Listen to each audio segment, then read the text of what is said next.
Eu acho. A todas y a todos, agradecemos están por la idea de esta parte de la tarde es intercambiar, particularmente con las estudiantes y ya algunas egresadas, sus trabajos de tesis de maestría, tesis de doctorado y tesis de grado, tanto de estudiantes de Brasil, de USPEC, que ahora vamos a presentar, como de la Universidad de la República de Uruguay. La primera parte vamos a presentar a Carla Dura, que es doctoranda, también trabaja en Bachilleres. Aceguá. Va a presentar el avance de su trabajo doctoral. Michelle Prolog, no sé si lo dije bien, disculpas. Doctoranda, que también están siendo tutoriadas ambas por las profesoras de la INUME. César Pérez, maestrando,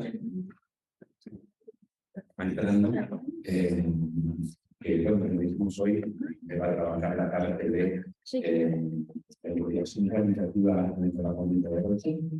Y Liliana Davis, que un poquito ya es máster.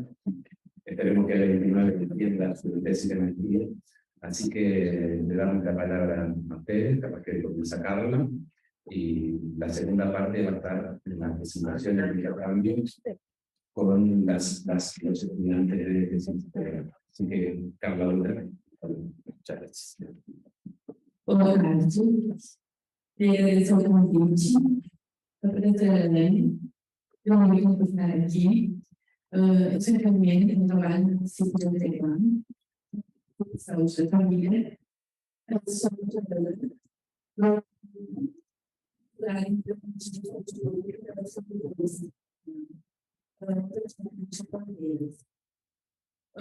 esse programa de saúde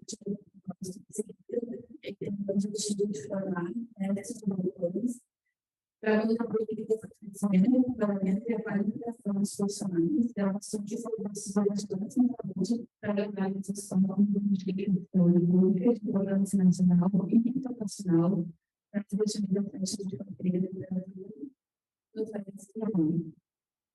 Então, se abriu o processo seletivo para todo o país, onde brasileiros e estrangeiros que atuam na faixa de fronteira poderiam se inscrever. Nós temos colegas da Argentina, da Bolívia, da Colômbia e do Paraguai, e também colegas do Chile, apesar do Chile não estar situado na zona de fronteira. Esse programa é uma parceria do Ministério da Saúde, na OPAS.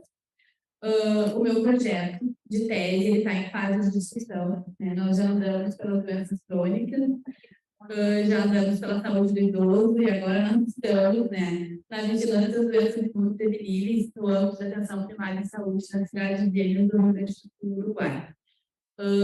A gente está com um pouco de dificuldade para chegar num ponto em comum, porque eu gostaria muito de fazer um estudo que englobasse o lado do Uruguai. Eu não queria estudar só o território brasileiro, porque eu trabalho numa cidade gêmea e eu sei o que a gente sofre na ponta, quando se diz que são países diferentes, mas o território é único. Então, o meu desejo é poder trazer frutos de um estudo que traga a realidade do território da cidade gêmea do Rio Grande do Sul. E, bom, eu ainda tenho esperanças que a gente consiga, trabalhar as questões das doenças crônicas, da situação de saúde no território. Certamente vai englobar uma análise comparada das políticas das ações de vigilância em saúde em ambos os países, que vai estar em construção. Então, como o objetivo aqui do encontro é falar um pouquinho sobre o cuidado das pessoas, a população com doenças crônicas na zona de fronteira. Desliguei, será? Sim, não, ele diminuiu o som. Tá. As pessoas estavam reclamando que não estava conseguindo. Tá, ok. Eu vou trazer um pouquinho sobre o que a gente tem trabalhado no nosso território com as doenças crônicas, Então, quais são as estratégias de fortalecimento na atenção primária que a gente tem conseguido implementar no nosso território? Então, a gente tem uma equipe de saúde da família, uma equipe de saúde bucal um núcleo de apoio à saúde da família, que agora está recebendo outro nome, né? Seria uma equipe ampliada. A gente trabalha com o Previne Brasil, que é uma estratégia do Ministério da Saúde, né? No âmbito da atenção primária de saúde, que está vinculada ao financiamento, né? Então, a recursos, além de outras estratégias, né? A Rede Bem Cuidar, que é uma estratégia do Estado do Rio Grande do Sul, também voltada para ações na atenção primária em saúde. E a gente também conta com uma aproximação, né, uma interlocução bem importante com a equipe de saúde de Atebá, Uruguai. Ainda que a gente não consiga desenvolver ações em conjunto como antes a gente desenvolvia, a gente consegue conversar, né, e se ajudar quando a situação exige, né. Então, a Ceguá tem aproximadamente 5.000 habitantes, 75% da população reside na zona rural, o que demanda estratégias de cuidado um pouco diferenciada para a equipe, porque a gente, na maior parte do território, a gente não tem ônibus, né? Não tem transporte para a população. A gente tem uma equipe de saúde da família ampliada, então, além do médico e do enfermeiro, tem outros profissionais, né? E 2 equipes de atenção primária em saúde. 11 agentes comunitários de saúde, que cobrem 100% do território, 2 unidades básicas de saúde, uma na sede, uma na zona rural, na Câmara Nova, e uma unidade móvel de saúde. Eu coloquei aqui a questão da heterogeneidade populacional, que é bem significante no município, porque a gente que trabalha na atenção primária sabe que a gente necessita que as nossas ações sejam bem aceitas pela equipe, né? A gente precisa que a população participe, então a gente tem que ter esse cuidado, né, de respeitar as questões culturais, né, da população para que os nossos objetivos tenham êxito. Então, é uma população formada, né, por descendentes imigrantes da Alemanha, né, um quantitativo bem importante. Então, além da Colônia Nova, tem outras colônias que são formadas por eles, grandes e pequenos proprietários rurais, remanescentes de quilombo, a gente tem 2 quilombos no município, e indígenas, então há cerca de 8, 7 anos a gente começou a receber indígenas, e hoje tem uma aldeia indígena no município, uruguais, né, brasilianos, o povo Chiapas, né, imigrantes do Oriente Médio, a gente tem bastante também, e assentados da reforma agrária. Então, a cada grupo populacional, a gente necessita modificar um pouco a nossa abordagem, né? Não é a mesma para todos. Quais são as condições crônicas que têm demandado maior atenção, né? Cuidado no território? A hipertensão arterial, o diabetes, as doenças cardiovasculares, a obesidade, os distúrbios mentais de longo prazo, que tiveram um impacto bem significativo depois da pandemia, as doenças respiratórias, né, as neoplasias e as deficiências físicas e estruturais contínuas. O que seriam isso, né? A cegueira, as amputações, né, os pacientes que passaram por algum quadro de AVC ou de alguma outra situação que acabaram deixando eles com deficiência.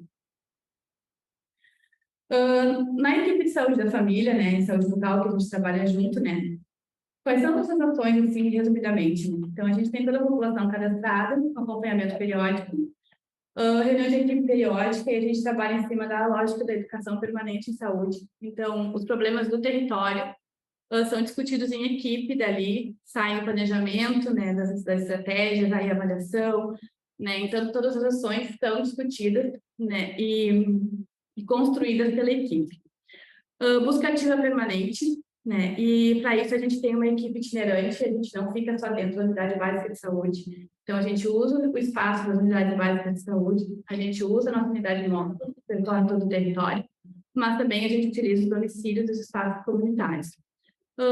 E a gente se entende por uma equipe interdisciplinar que está caminhando, né, para uma transdisciplinariedade, para a gente entender e enxergar aquela população, né, dentro da sua ótica de vida, né, das questões culturais, das questões religiosas, enfim, do todo.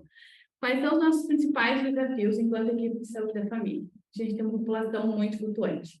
Uma hora eles estão no Brasil, uma hora eles estão no Uruguai. Então, a gente inicia o acompanhamento do Brasil, daqui a pouco a gente quer buscar o paciente e ele não está mais. e chega pacientes novos toda hora que a gente não conhece, né? Então, isso traz uma dificuldade bem grande.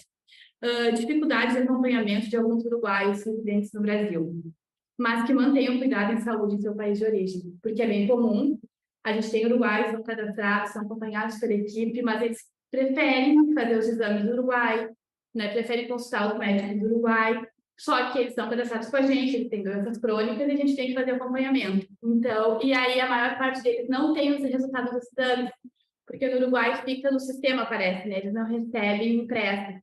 Então, isso é uma grande dificuldade que a gente tem. E adesão ao tratamento, né? E aquela coparticipação que é muito importante quando a gente fala de doenças crônicas, que é o autocuidado.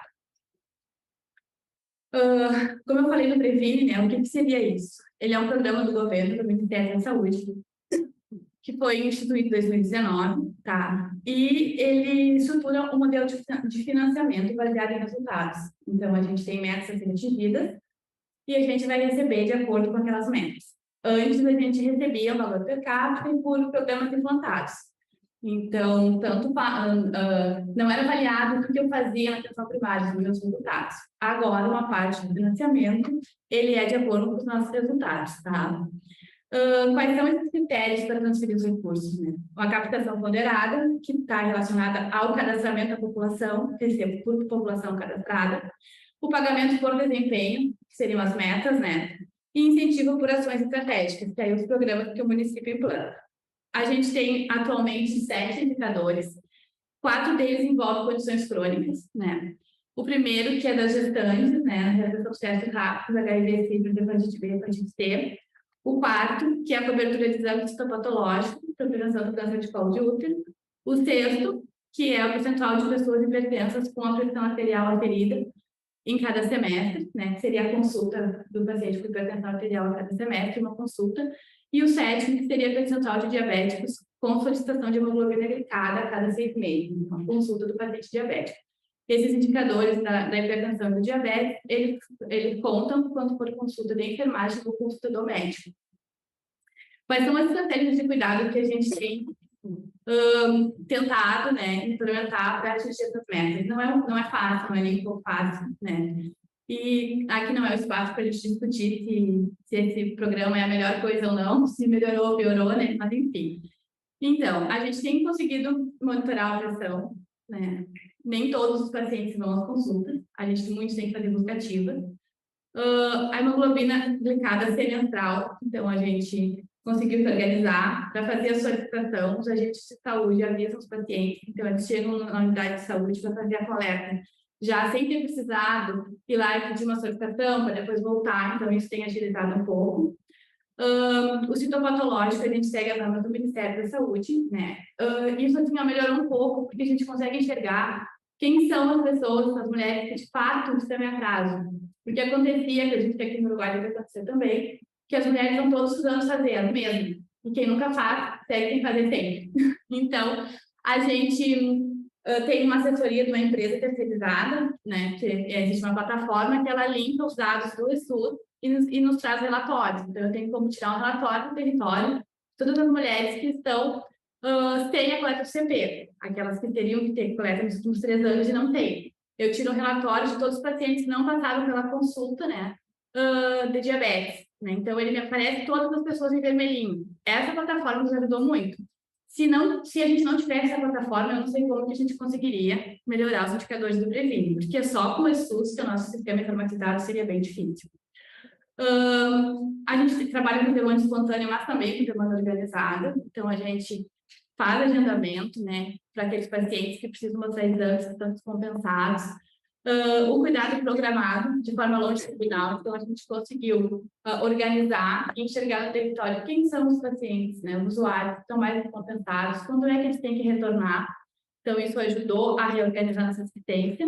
A gente trabalha com uma equipe, né, variada, então, no caso das doenças crônicas, não basta só o paciente no médico ou só o enfermeiro, então a gente atua de forma multidisciplinar, e a gente tem o suporte na rede, né, de atenção à saúde. São poucos os exames ou poucos os especialistas que a gente não consegue acessar, são bem poucos mesmo, o que não tem no SUS por ter um município pequeno, o município acaba custeando. Quais são os nossos desafios relacionados ao Previne, né? Cumprimento dos protocolos pelas equipes. Então, apesar de a gente fazer reunião, a gente combinar as coisas, nem todos os profissionais acabam seguindo os combinados, né? Então, existe ainda, né, um pouco de dificuldade para seguir os protocolos. Adesão ao tratamento, tanto o tratamento médico quanto o tratamento medicamentoso quanto não medicamentoso. E também a realização das exames de consultas com especialistas, às vezes os usuários que negam aí, ainda que isso esteja agendado, que o município vai levar. Impossibilidade de realizar a busca ativa nos residentes. Nossa igual ao Uruguai. Então, dentro do Previne, a gente atende muitos usuários que vivem no Uruguai e muitos estão descompensados. E aí a gente não consegue fazer busca ativa porque a gente não tem agente comunitário de saúde e a gente não pode passar para o outro lado da fronteira para desenvolver ações de saúde, né? Isso prejudica bastante. E dificuldade de acesso aos exames realizados do lado do Uruguai. Muitos que residem do lado do Brasil não têm esse exame para mostrar para a equipe. A Rede Bem Cuidado, como eu comentei, é do governo do estado, tá? E ela integra um programa de incentivos também da atenção primária em saúde. A gente está no ciclo de saúde do idoso, né? Já recebemos o selo bronze, o selo prata e agora estamos na busca pelo selo ouro. Ele prevê, entre outras ações, uma avaliação multidimensional da pessoa idosa, com uma abordagem intertransdisciplinar, né? E é um acompanhamento longitudinal conforme a estratificação de risco do idoso. O nosso cuidado está ancorado no modelo de atenção às condições crônicas adaptadas à saúde do idoso, né? E também ele engloba atividades educativas. O que seria essa avaliação multidimensional? A gente utiliza alguns instrumentos validados, né? E algumas avaliações específicas para a saúde do idoso. Então, os instrumentos que a gente usa, a cadeira de saúde da pessoa idosa, dentro dela tem um instrumento, né, que avalia a funcionalidade do idoso, que é o PES-13, esse é aplicado pelo agente comunitário de saúde no domicílio. Trabalhamos com a folha de rosto da caderneta da pessoa idosa, com o IVCF-20, que é um instrumento para fazer a avaliação da capacidade funcional, né, da pessoa idosa. Trabalhamos com outras escalas, CACS, Lauton, complexidade sociofamiliar. A CACS e Lauton faz uma avaliação das atividades de vida diária, as básicas e instrumentais. O AUDIT, que é um instrumento para avaliar o uso de álcool. Escala de depressão geriátrica, o mini-exame do estado mental, para avaliar a questão cognitiva, mini-avaliação nutricional, os marcadores de consumo alimentar e a escala de fragilidade funcional. Quais são as avaliações que esse idoso passa, né? Verificação de sinais vitais, testes rápidos, triagem oftalmológica, teste de sussurro, antropometria, circunferência abdominal da panturrilha e braquial, avaliação da mobilidade, investigação de polifarmácia de quedas e de hábitos de vida, avaliação de saúde bucal, otoscopia, avaliação de membros inferiores, imunizações e avaliação de todos os sistemas fisiológicos. Aqui são alguns instrumentos, alguns dos instrumentos que a gente usa. Então, essa primeira folhinha, ela é a capa do prontuário, né? Então, tem o nome do paciente, ali tem quanto que ele pontuou no IBCF-20, então essa idosa pontuou 15 na régua, né? Ali abaixo é a certificação clínica funcional, ela ficou no 6, então ela é uma idosa frágil, né? A bolinha vermelha. Tem alteração na mobilidade, tem alteração na comunicação, e ali embaixo todos os outros problemas dessa pessoa, né? Polifarmácia, sobrepeso, doença arterial coronariana, insuficiência cardíaca, quedas, dispneia, inapetência, cervicalgia, tremor de membros superiores, dentulismo, e aí vai indo todos os formulários utilizados. A gente utiliza, né? A gente tinha uma grande dificuldade para que a equipe conversasse sobre a pessoa, porque a gente não consegue ficar toda hora parando, sentando e conversando. Então, a gente criou planilhas no Google Drive, toda a equipe tem acesso, cada avaliação, né, cada atendimento daquele idoso, a gente vai alimentando essas planilhas. Então, aqui é um exemplo, né? Essa pessoa foi avaliada a primeira vez em março de 2022, era uma idosa frágil, com extrato 6, com alto potencial de melhora. Depois, todos os problemas que foram identificados, a medicação que ela usava, ali os encaminhamentos e necessidades, a gente vai assinalando, né, o que a pessoa já fez, né, e depois as reavaliações. Então, o fisioterapeuta colocou uma reavaliação, depois o enfermeiro, depois ele fica com a farmacêutica. Aí, agora, em abril deste ano, ela foi reavaliada, ela caiu em extrato, né, então passou para o extrato 7, E aí tem as avaliações dos profissionais, enfermeiro, a psicóloga, o assistente social. Então, assim, a gente consegue conversar, uma conversa mais atual, né? E saber o quadro do idoso. Aqui, os níveis de intervenção que a gente utiliza, né, de acordo com a população, com a certificação de risco, né? Então, para aqueles idosos do nível 1, a gente faz ações de promoção à saúde, que são idosos que não têm doenças e nem fatores de risco, então a gente estimula e orienta para que não venham a ter, né? No nível 2, são idosos que têm fatores de risco, então a gente enfatiza muito o comportamento e o estilo de vida, né? Aqui é bem comum a gente encontrar idosos tabagistas, que ainda não têm nenhuma doença, então a gente oferece também o tabagismo que a gente tem no município. No nível 3, a gente tem aqueles idosos com doenças crônicas já instaladas, então esses precisam de algumas intervenções, vão precisar, volta e meia, do serviço especializado.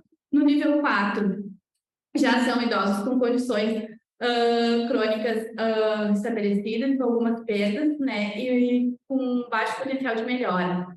Então, a gente tem intervenções compartilhadas entre a equipe e o serviço especializado. E lá no nível 5, são aqueles idosos que estão frágeis, mas têm um alto potencial de melhorar. Então, esse tem um plano de cuidado individualizado. A gente tem 14 meses de atividades realizadas, cerca de 40% dos idosos já ingressaram no programa. A gente tem quase 20% da nossa população é idosa. Principais achados: doenças crônicas descompensadas, algumas eles nem sabiam que tinham, né? Polifarmácia é muito preocupante. Déficit visual e auditivo, distúrbios da marcha, elevada incidência de sobrepeso, dores crônicas, incontinência, transtornos do humor, déficit cognitivo, fragilidade sociofamiliar, edentulismo, necessidade de tratamentos de cavidade oral.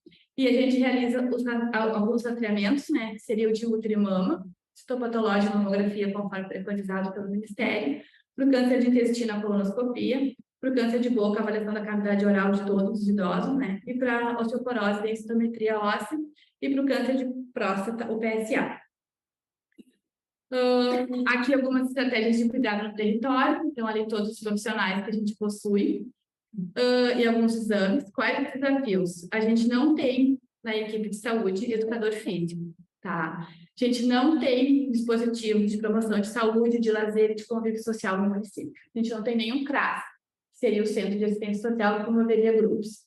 Então, a gente fica de mãos atadas, porque a gente não tem para onde encaminhar esse idoso, né? E também não tem aonde fazer atividade física, não tem profissional que possa fazer isso, né? Então, isso é bem preocupante. Quanto aos serviços de tratamentos fora do domicílio, a gente acessa vários. Os nossos maiores desafios seriam a reabilitação auditiva, a gente tem um problema crônico, né? A gente não consegue prover, né, os aparelhos auditivos, porque estão em atraso há vários anos, e a gente não acessa próteses dentárias. Algumas dificuldades dentro para atingir, né, as metas da RBT. Alguns idosos recusam ingressar, né? Grande demanda para a equipe, porque nós somos uma equipe de saúde da família para atender 5 mil habitantes, e a metodologia da RBC demanda muita dedicação e tempo.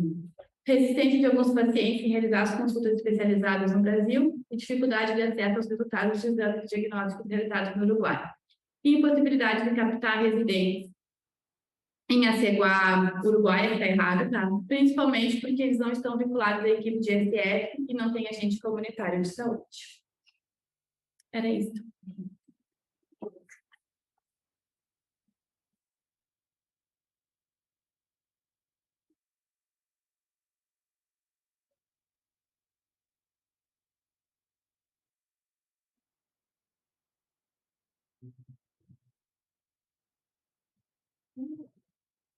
Boa tarde. Oi, boa tarde.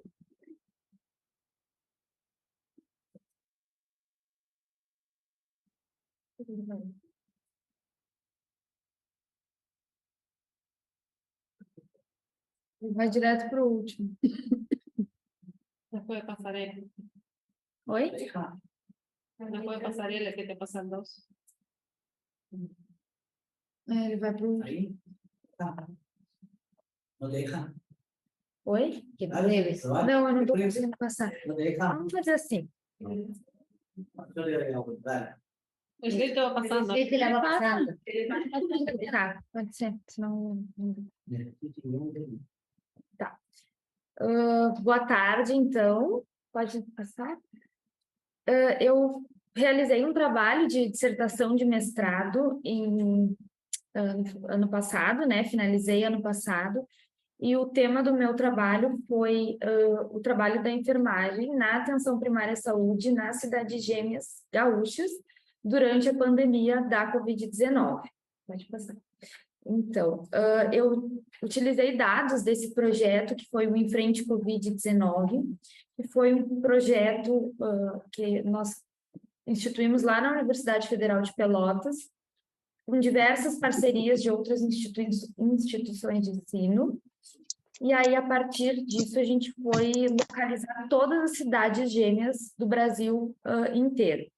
Era um questionário eletrônico, através, né, de contatos pelo WhatsApp, por telefone, a gente fazia esse contato para realizar as entrevistas. A Carla, inclusive, participou de uma dessas entrevistas, justamente por atuar numa cidade gêmea. Nós fizemos essa pesquisa só no lado brasileiro, então são as cidades do Brasil, tá? Pode passar? Então, a gente tem, assim, com a pandemia, né, o início de vários estudos que começaram a trazer a discussão de como evitar a propagação da Covid-19. E aí, então, os pontos mais destacados nos artigos e nos estudos era o controle de fronteiras, que, de certa forma, apresentava alguns empecilhos para a população, mas que era algo efetivo, o fortalecimento das ações de saúde pública e o fortalecimento da atenção primária como porta de entrada dos serviços de saúde. Então, aqui eu trago um mapa com todas as cidades gêmeas que a gente tem no Brasil, tá? São 33 cidades gêmeas. E, basicamente, essas cidades gêmeas são municípios que são cortados pela fronteira, né? Pode ser seca ou com água. E esses municípios estão articulados de alguma maneira. Pode passar. Então, o foco do trabalho é a vigilância em saúde, porque ela aborda todos os aspectos que nós precisávamos, né, pensar com relação ao Covid. Testagem de pessoas, monitoramento de casos, e o foco do meu trabalho, então, é esse. Aí, aqui eu trago as 11 cidades gêmeas, que são as do Rio Grande do Sul, que foram utilizadas, foram, né, estudadas no meu trabalho. Como eu disse, a gente usou só o brasileiro. E, então, fazem fronteira com o Uruguai e com a Argentina, tá? Nós estimamos encontrar, então, 429 profissionais de enfermagem ao todo, que são dados de um sistema, que é o QNES, é um sistema que a gente tem no Brasil para estabelecimentos de saúde e profissionais. Então, a partir desse site, a gente tinha mais ou menos uma ideia de encontrar 429 profissionais. Ao todo, nós conseguimos identificar 380. Então, na prática, em cada serviço de saúde, havia menos profissionais atuando do que o que estava apresentando no registro lá no sistema digital. Tivemos respostas de 102 desses profissionais, que corresponde a mais ou menos 26,8% do total, né, dos que foram identificados. E isso, pode passar. E ao todo também, então, a gente tinha, por esse mesmo sistema, né, 99 serviços de saúde, não, desculpa, 93 serviços de saúde que eram estimados. E na prática existiam 99 serviços de saúde, isso principalmente porque durante a pandemia alguns serviços foram adicionados e não foram registrados naquele período. E desses serviços a gente conseguiu resposta em mais ou menos metade deles. Então, pelo menos metade dos serviços de saúde a gente teve algum profissional que participou da nossa pesquisa.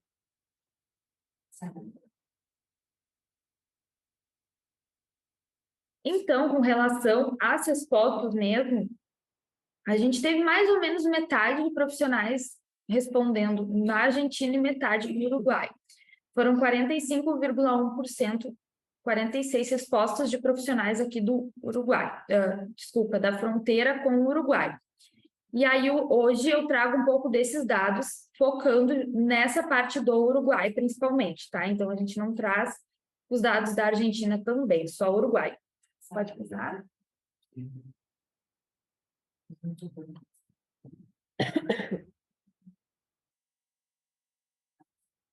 Mais um. Aí. Então, com relação... Isso? Tá. Ao atendimento de pessoas que moram do lado de cá, agora eu estou do outro lado. Então, se ocorre o atendimento de pessoas do país vizinho, no caso do país de cidade, de pessoas moradoras aqui do Uruguai, lá nas unidades básicas de saúde do Brasil, foi 92,7% dos profissionais que disseram que sim, que isso acontece, né? Que é o que a Carla nos trouxe também, que eles atendem várias pessoas que moram aqui, eles atendem do lado de lá, e acredito que também deve ocorrer isso daqui para lá, né? De lá para cá, quer dizer. Pode passar.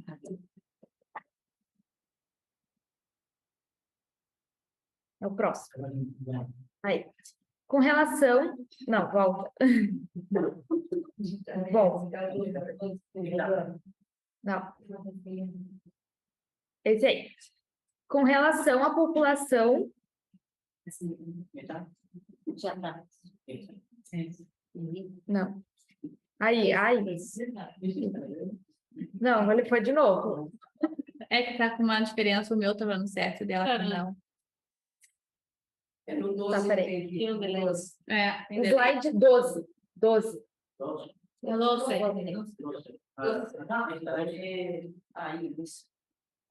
Tá.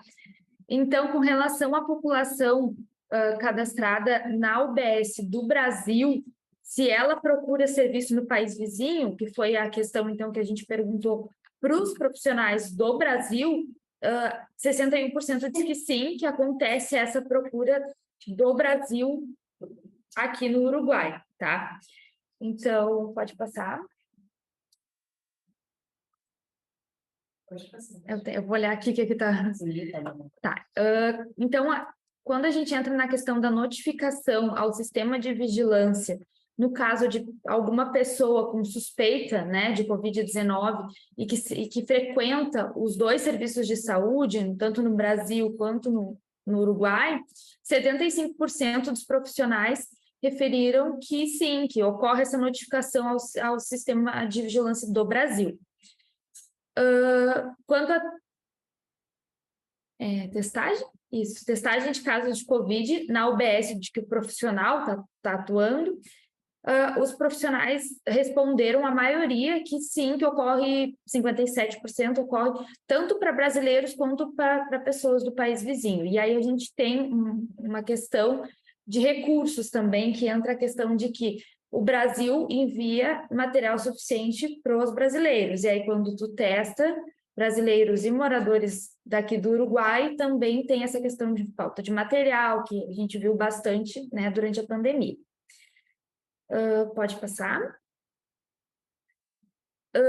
Aí nós questionamos também se havia comunicação entre as pessoas do país, o pessoal de saúde do país, né? Se eles são avisados sobre os resultados desses testes. E, por exemplo, alguém daqui do Uruguai vai no Brasil realizar um teste, se o Uruguai fica sabendo que essa pessoa foi, tá? Se ela fica sabendo o resultado desse teste.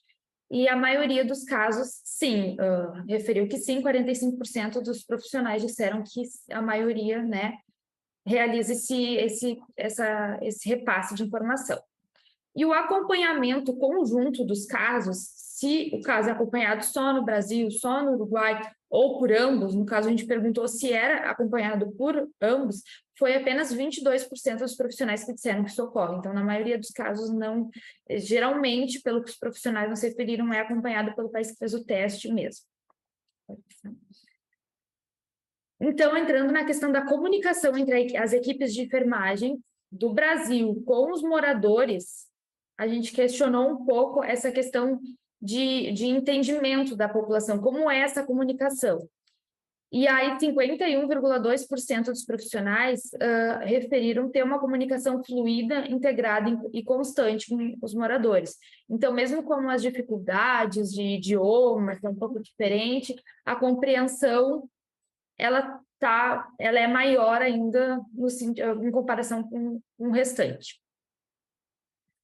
Com relação à comunicação entre as equipes de saúde do Brasil com as equipes de saúde aqui do Uruguai, a maior parte dos profissionais já referiu que não tem essa comunicação. Então, isso é um ponto bem importante da gente pensar que talvez se investisse, né, que seria interessante investir nesse tipo de estratégia, tentando até na criação de comitês de fronteira, né, para integrar os próprios os estabelecimentos de saúde dos dois países. E aí a gente entra também na questão da existência de comitês de fronteira na cidade, com participação de profissionais e gestores dos países. E ficou assim, empatado, né? Não sei como é que se diz empatado em espanhol, não sei se é assim. Então tá bom. Entre sim, 41%, então os profissionais, boa parte deles referiram que nos seus municípios tem esses comitês de fronteira com participação tanto de profissionais como gestores dos dois países, mas alguns referiram, 41%, né, referiu que não sabe se existe esses comitês. E a gente acredita, né, que boa parte do que exista, talvez, nesses municípios não seja acessível aos profissionais que são quem deveriam ser ouvidos, né? E 18% referiram não ter comitês de fronteira. Com relação aos protocolos de atendimento, nós questionamos se os profissionais conheciam o protocolo do Brasil. Então, eles estavam atuando no Brasil, a ideia é que conhecessem pelo menos o protocolo brasileiro, e 92%, a grande maioria, conhecia o protocolo de atendimento ao Covid do Brasil. Com relação a receber capacitação, mais ou menos metade desses profissionais receberam capacitação para treinamento, né, para esses atendimentos. Já com relação ao conhecimento dos protocolos do país vizinho, ou seja, os protocolos uruguaios, a maioria dos profissionais se referiu que não conhecia. Como se tratam de municípios de fronteira, talvez fosse importante, né, de fronteira e de cidades gêmeas, por estarem com essa conexão, ali talvez fosse bem mais importante conhecer os dois protocolos, até para caso atenda alguém do Uruguai, que essa pessoa possa saber como encaminhar, como direcionar esse atendimento para que ela dê seguimento com o atendimento no lado que essa pessoa mora. Mas, ao mesmo tempo, a gente entende também toda a sobrecarga, todas as demandas que surgiram com a pandemia e que limitou, inclusive, essa questão de receber capacitações, treinamentos, né? Tanto que desses profissionais que referiram ter conhecido esse protocolo, só 40% recebeu capacitação. Uma discussão que a gente traz, assim, é que os resultados, eles se apresentaram, eu não trouxe aqui para vocês comparados com os da Argentina, né, mas com o Uruguai eles apresentaram melhores resultados, tá? Essa conexão, essa integração, comunicação, realização de testagem, foi tudo menor na Argentina. E a gente traz isso justamente porque a gente tem fronteiras secas aqui no Uruguai, é tudo muito mais perto. Já as cidades gêmeas com a Argentina, elas são mais distantes, elas têm água, né, separando. Então, acaba que isso dificulta um pouco o acesso e torna-se um limitador. Além disso, a gente tem os acordos, que foi o que o Marcos mencionou de manhã também, que tiveram vários acordos binacionais durante a pandemia do Brasil com o Uruguai. Então, do Brasil não, desculpa, do Rio Grande do Sul com o Uruguai. Esses acordos proporcionaram algumas estratégias conjuntas, né? Que foi, inclusive, o que o Marcos falou de manhã, de fornecer medicações, auxílio nos atendimentos, né? Então, de certa forma, isso pode ter ajudado.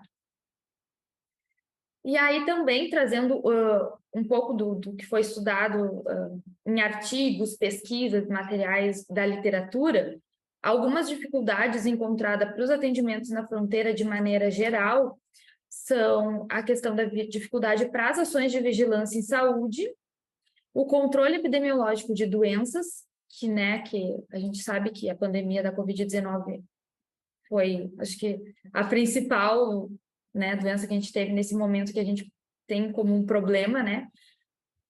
A programação das imunizações, a questão das vacinas, né? E as estimativas populacionais, justamente pela alta demanda desses municípios, por não saber exatamente onde as pessoas estão procurando atendimentos. Então, pode voltar. Esses pontos, assim, que a gente, esses pontos de discussão que a gente encontra, né, nesses estudos anteriores à pesquisa, são todos evidenciados na nossa pesquisa também. Então, a gente tem esses problemas persistentes, mesmo com novas estratégias, né, acredito, continuam acontecendo. Como destaque, então, a gente tem que a articulação das ações, elas devem ser priorizadas, a gente precisa tentar fazer o tipo de coisa que a gente está fazendo aqui hoje, que é trazer essa integração entre os países, justamente para tentar compartilhar informações, tentar pensar em estratégias conjuntas, pactuar fluxos e, se possível, né, levar isso, de preferência, até os serviços de saúde que a gente tem, por exemplo, a Carla, que trabalha diretamente no serviço de saúde, tentar levar isso para os serviços de saúde para a gente tentar articular, trazer de maneira conjunta esses dados para tentar combinar essas ações de maneira que a gente possa integrar os países, mesmo sendo países distintos, né? Pode passar? E aí, então, esse trabalho que eu apresentei agora foi do meu mestrado. Hoje eu trago a minha proposta de trabalho de doutorado, que eu estou no doutoramento agora, que é com relação à coordenação, a coordenação do cuidado, e aí eu foco na diabetes, né, que entra nesse projeto da professora Elaine também, das doenças crônicas, na atenção primária à saúde, e a ideia é seguir na fronteira sul. Pode passar. Então, esse projeto, no mapa lá de cima, a gente tem todas as cidades que serão estudadas, tá? E o meu foco é seguir na parte de fronteira, então seriam todas essas cidades que estão aqui embaixo: Ceguá, Bagé, Chuídon, Pedrito, Erval, Jaguarão, Pedras Altas, Barra do Paraí, Quaraí, Santana do Livramento, Uruguaiana e Santa Vitória do Palmar. E a ideia é justamente pensar, junto com o Milton, junto com os alunos, o pessoal, né, aqui, estratégias que a gente possa utilizar para integrar essas ações, ver como é que está a questão da diabetes, o Milton trabalha com isso também, para trazer em ambos os países e tentar seguir sempre articulando as ações. É isso, então, muito obrigada.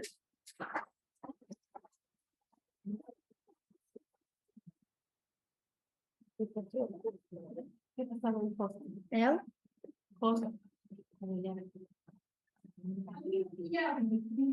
¿Puedo compartir algo? Me llamó la atención de comentarte que en Uruguay y Brasil nos conocíamos los equipos y la diferencia de Argentina. Pero lo dijeron al principio del año 2017, 2018, una de las partes del trilateral de la España, Uruguay, la promoción de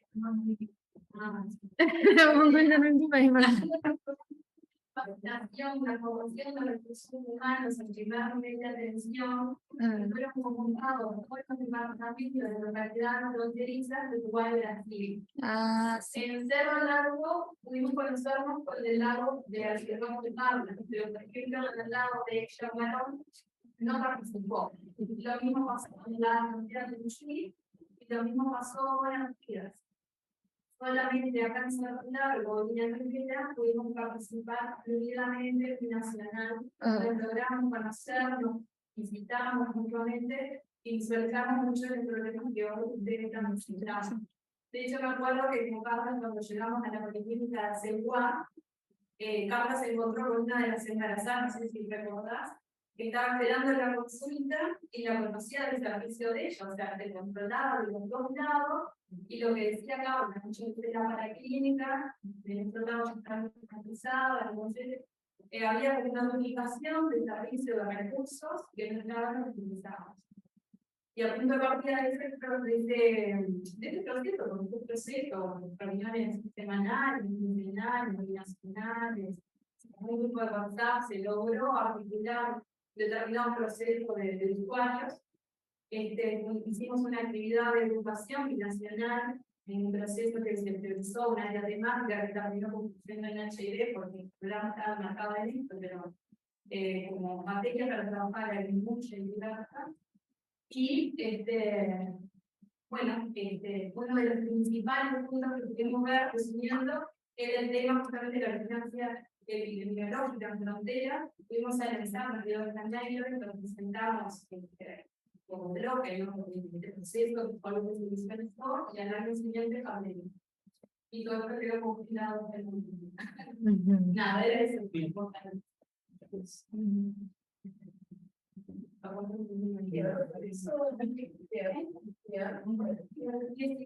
2017, eu acho, né?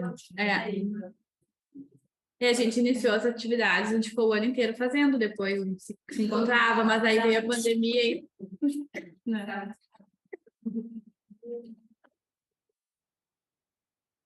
Bueno, buenas tardes a todos.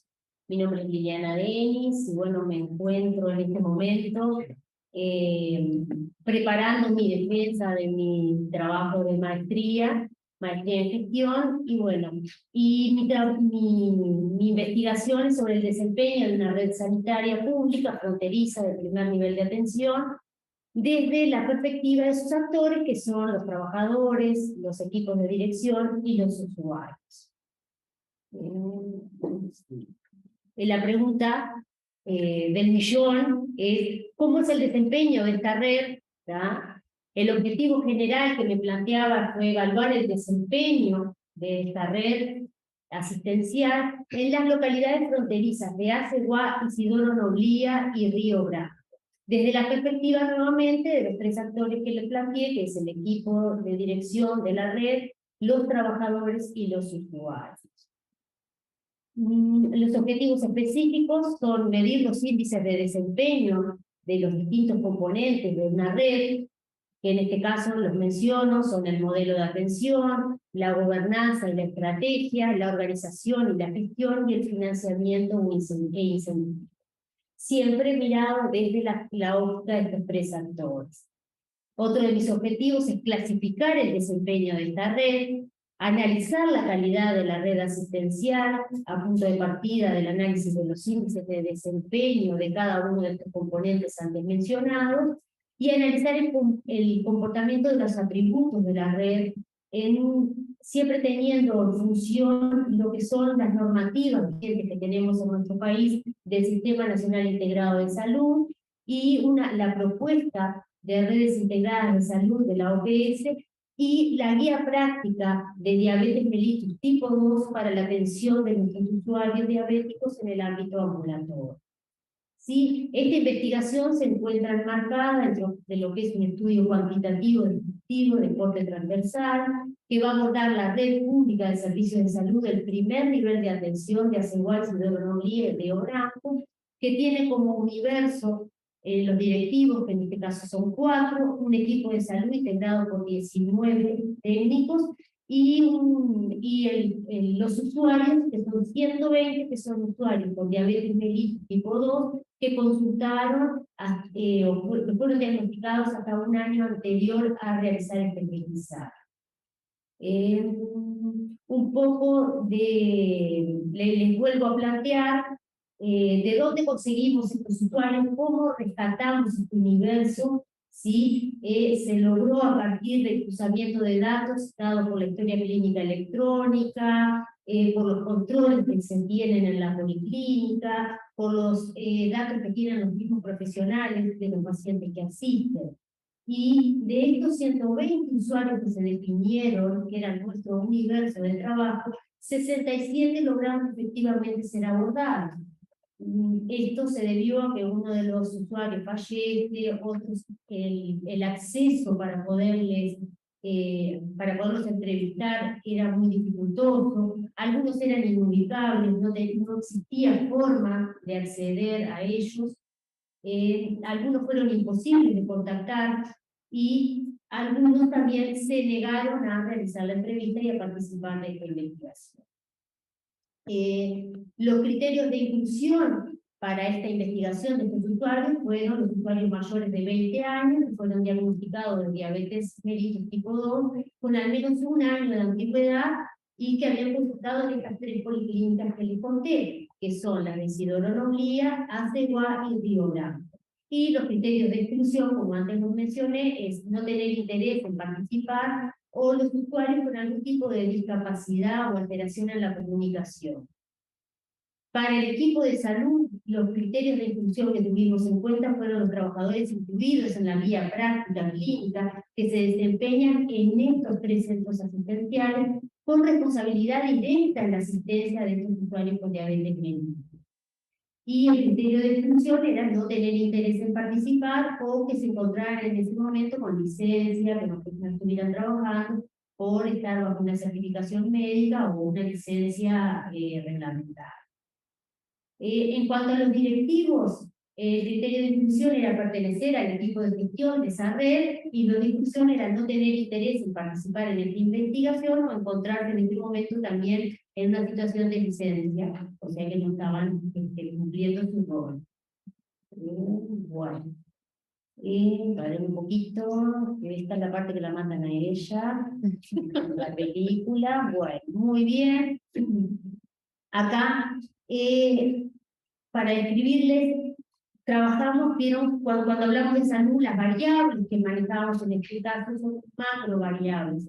Y como les comenté, los componentes en los cuales trabajamos, el desempeño de esta red son el modelo asistencial, la gobernanza, la organización y la gestión y el financiamiento. En lo que se refiere al modelo de gestión es la estructura de la red que da cobertura a las necesidades de esa población objetivo. La gobernanza es el control de esa estructura y la composición y el funcionamiento de esa red. La organización y la gestión son los procedimientos internos para el manejo de los sistemas de apoyo que van referenciados al cuidado de esas poblaciones, ¿sí? Referidos a todo lo que es la asistencia clínica, todos los procesos administrativos y logísticos. Y el financiamiento es la forma en que la red accede a tener recursos financieros para permitir el logro, sus objetivos, sus metas y los incentivos que puede obtener para tener una eficiencia global. En cuanto a estos desempeños, los dibujitos que tienen al lado es cuáles fueron abordados por cada uno de nuestro universo. En cuanto al modelo de gestión, se trabajó tanto con los usuarios, como con el equipo de gestión, como con el equipo de los integrantes del equipo de salud. La gobernanza, lo mismo. Y la organización y gestión no vamos a tener, no les voy a poder demostrar resultados porque los índices de confiabilidad demostrados del instrumento utilizado no nos permiten realizarlo porque tenga la confiabilidad precisa. Y en cuanto al financiamiento, lo trabajamos con los directivos. En cuanto al análisis que se realizó a partir de la aplicación de esta intervención, se realizó una evaluación del desempeño de la red con una caracterización de la misma, con una determinación del alcance de la evaluación del desempeño de esta red, con esta aplicación de esta herramienta de evaluación de las redes de servicio, HERS, que es el nombre con el que se conoce en la bibliografía, la clasificación del desempeño y la evaluación de la red.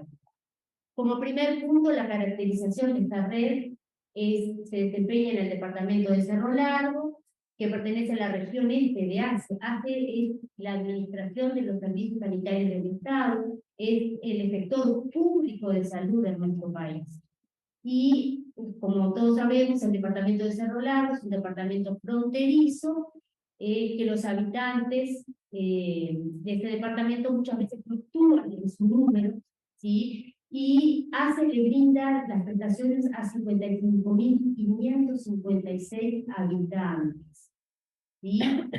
Dentro de ese departamento, las características de esta red donde trabajamos de primer nivel de atención se encuentran marcadas en lo que es la red de atención primaria, o RAP, como le llamamos, del departamento de Cerro Largo, que tiene 35 sectores, de los cuales 11 son policlínicas barriales, 10 se encuentran en nuestra ciudad capital y una se encuentra en Río Branco, una de las ciudades fronterizas, un centro de salud, 23 policlínicas y puestos rurales dispersos por todo el territorio del departamento. Los servicios fronterizos que les mencioné, en los cuales trabajé, son Isidoro Nogría, cual es una localidad que tiene menos de 3.000 habitantes, que tiene una policlínica, que en la misma planta física se encuentra también una puerta de emergencia que se encuentra complementada con el prestador de salud privada de nuestro departamento. En el caso de la localidad de Aceguá, también una localidad con menos de 3.000 habitantes, con una policlínica que es el único servicio en la localidad de Arce. Y el Río Branco, que Río Branco tiene unas características diferentes, porque es la segunda ciudad de nuestro departamento, tiene 14.000 habitantes, ¿sí? Y en la ciudad también se encuentra otro prestador de salud, que es el Hospital de Río Branco, ¿sí? Que es de este mismo sector público. En cuanto a los determinantes del alcance de la evaluación del desempeño, se analizó la red de forma global y dentro de las perspectivas de cada uno de sus factores, ¿sí? ¿A partir de qué? Del punto 3, que es la aplicación de esta herramienta, ¿sí? Que se utilizó para lograr estos resultados y que se trabajó exclusivamente con usuarios con diabetes mellitus tipo 2, ¿sí? Esta herramienta, como les comenté antes, tiene sus componentes, los 4 componentes que trabajan en esta macro variable con diferentes ítems, ¿sí? Y lo que nos dio es el desempeño, la clasificación del desempeño de esta red, que tiene un índice de desempeño global parcialmente alto.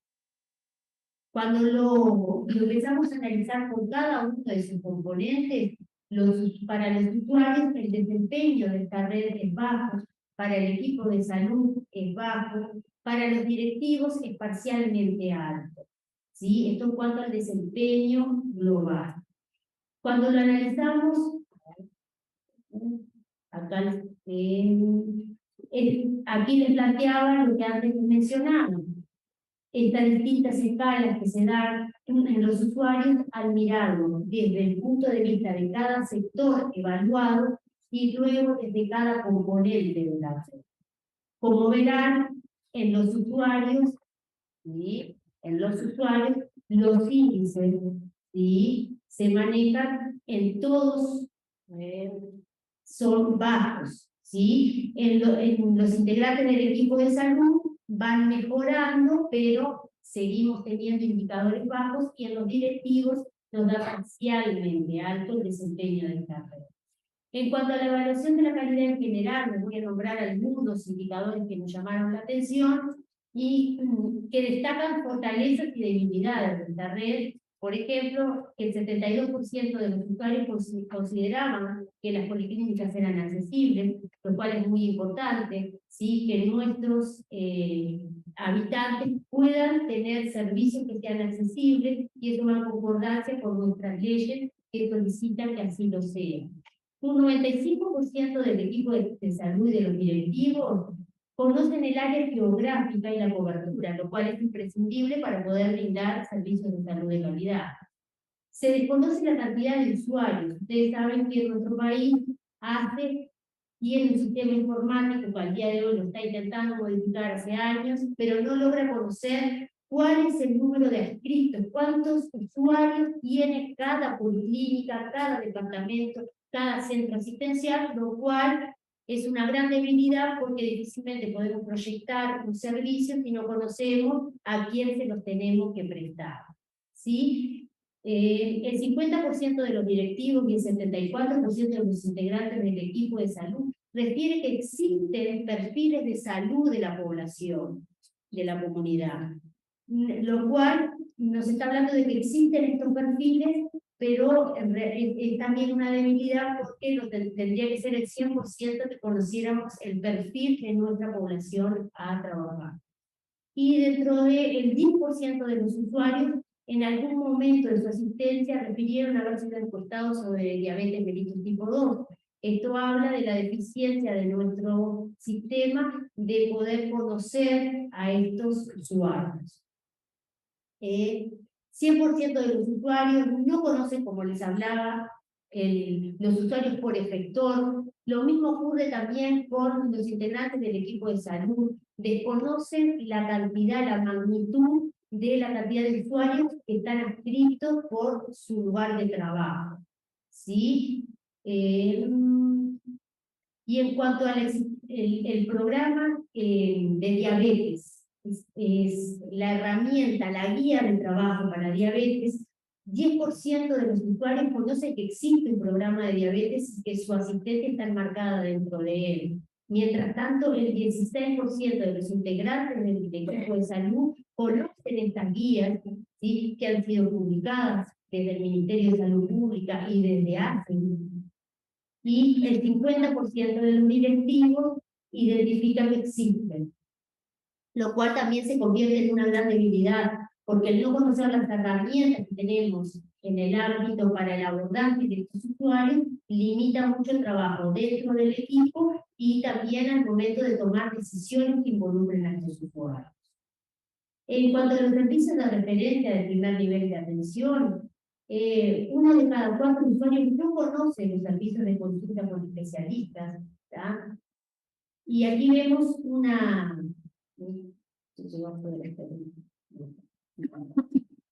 Aquí vemos, dentro de las pautas que maneja esta guía, se referencia al usuario diabético a determinadas consultas con especialistas, que debido a esta falta de identificación de la guía y el conocimiento de los usuarios, no se accede a el abordaje integral y de acuerdo a las pautas que solicitan esta guía.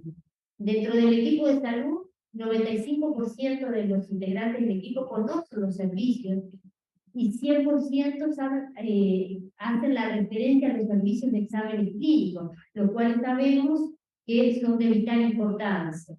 Y dentro de los directivos, 1 de cada 4 no conocen los servicios donde referenciar a los usuarios en la red al momento de consultar con un especialista y de realizarse estudios paraclínicos, lo cual nos habla de las acciones interniveles que deben de tener los distintos estratos dentro del sistema de salud, que realmente deberían de funcionar de una forma que el 100% de ellos no conocen. Dentro de lo que es la planificación de insumos, ¿sí?, tanto lo que se refiere al automonitoreo, que ustedes saben que es uno de los pilares del tratamiento de un diabético, ¿sí? Cuando hablamos de planificación de insumos, ¿sí?, los directivos están muy involucrados en lo que es la gestión de los mismos, ¿sí? Pero cuando hablamos del equipo de salud, esa definición vuelve a decaer y vemos parámetros que andan cerca del 53%, 58%, donde vemos que la planificación de estos insumos, donde el equipo de salud no está involucrada en esta planificación, lo cual también se convierte en una gran dificultad, porque al momento de gestionar cuidados, uno también gestiona y planifica los insumos para los mismos. Muy bien. Y la planificación de la medicación, otro de los pilares del diabético, ¿sí? La planificación de la medicación por parte del equipo de salud es el 32%, lo cual también nos plantea las dificultades, ¿sí?, que tenemos al momento del abordaje de los usuarios. Bueno, en cuanto a las guías, la existencia de guías y la implementación por trabajadores interdirectivos, ¿sí? La existencia de las guías, ¿sí?, nos habla de porcentajes que vamos por en los directivos un 75% y en los trabajadores también el mismo porcentaje. Pero cuando vamos a la implementación, ¿sí?, vemos que dentro de los trabajadores solo el 21% implementa los mismos, ¿sí? Lo cual se vuelve también un valor que demuestra una debilidad de la red y de la asistencia integral de los usuarios. En cuanto a la frecuencia de los controles con especialistas, también encontramos grandes diferencias cuando marcamos lo que es la pauta de estas guías, que son, nuevamente se nos vuelvo a plantear, que son realizadas por el Ministerio de Salud Pública y avaladas también por ACE, ¿sí? Encontramos grandes dificultades y encontramos que en algunos, por ejemplo, en el 100% se encuentran fuera de pago, ¿sí? Un 87% de los usuarios no se encuentran en un seguimiento con oftalmólogo, según la pauta del Ministerio, un 94% tampoco lo hacen con odontólogo. Cifras que realmente lo que nos plantean es que estos usuarios no están teniendo sus controles de salud según la pauta planteada. En cuanto a la frecuencia de estos controles, también vemos, ¿sí?, que los mismos se encuentran fuera de pauta, ¿ya? Controles, algunos básicos como de estatura, de peso, ¿sí?, que realmente no son necesarios tecnologías, ¿sí?, ni inversiones de presupuesto mayor. ¿Sí? Cuando hablamos de lo que es laboratorio, bueno, ahí tenemos algún parámetro que, bueno, podríamos decir que están entre medio de unas cifras, pero que no son lo que deberían alcanzar una red de primera atención, que es la que hace, la que llega primero al usuario, la que lo aborda, ¿sí?, y la que debe encargarse del control del mismo. Cuando hablamos de la gobernanza, ¿sí?, solo el 1% de los usuarios participan directa o indirectamente de los órganos de gobierno de esta red, y solo el 23% de los trabajadores participan de la misma.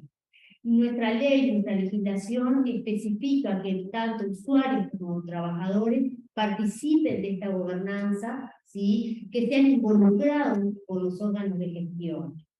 Si bien, como se lo planteo ahí, 100% de los trabajadores conocen estos órganos de gobierno y 53% plantean que hay un único órgano de decisión política, el acceso a la participación de los mismos es muy limitado.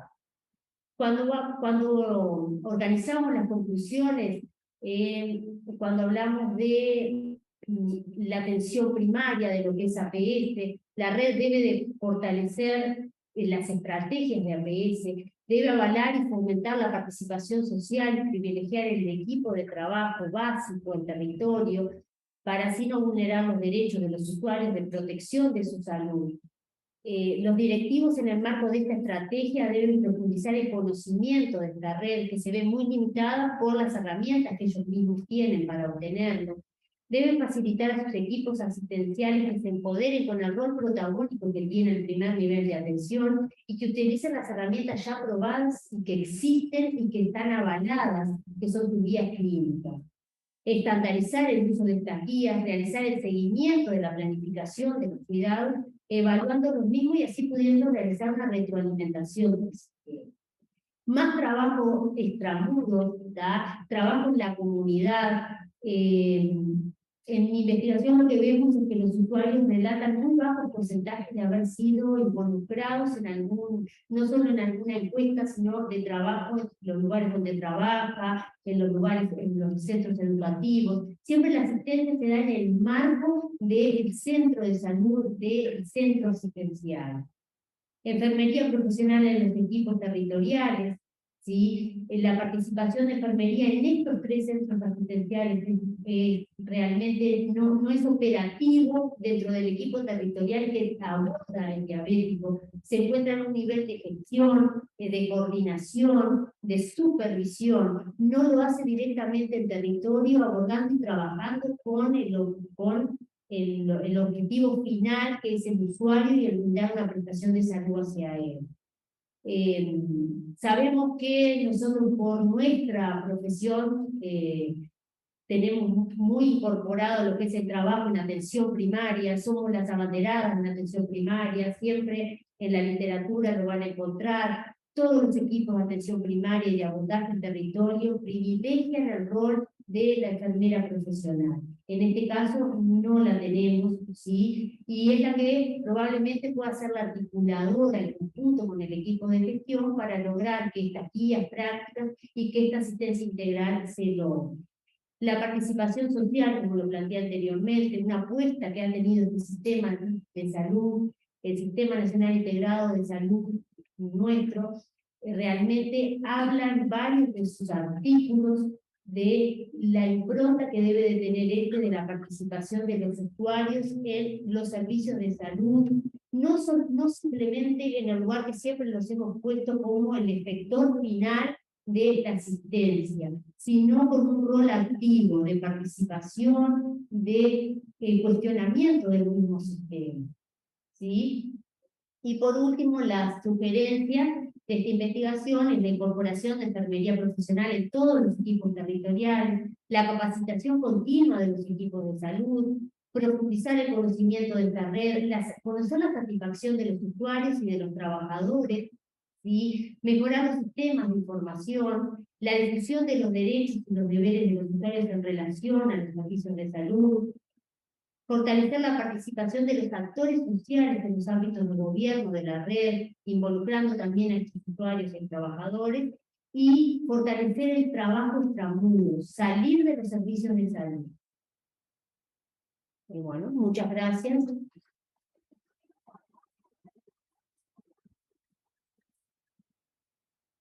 Usar.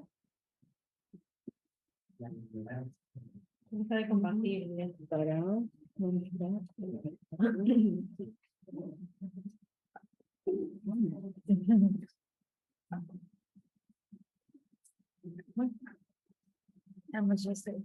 Pásame el post y regresamos. Pásame el post.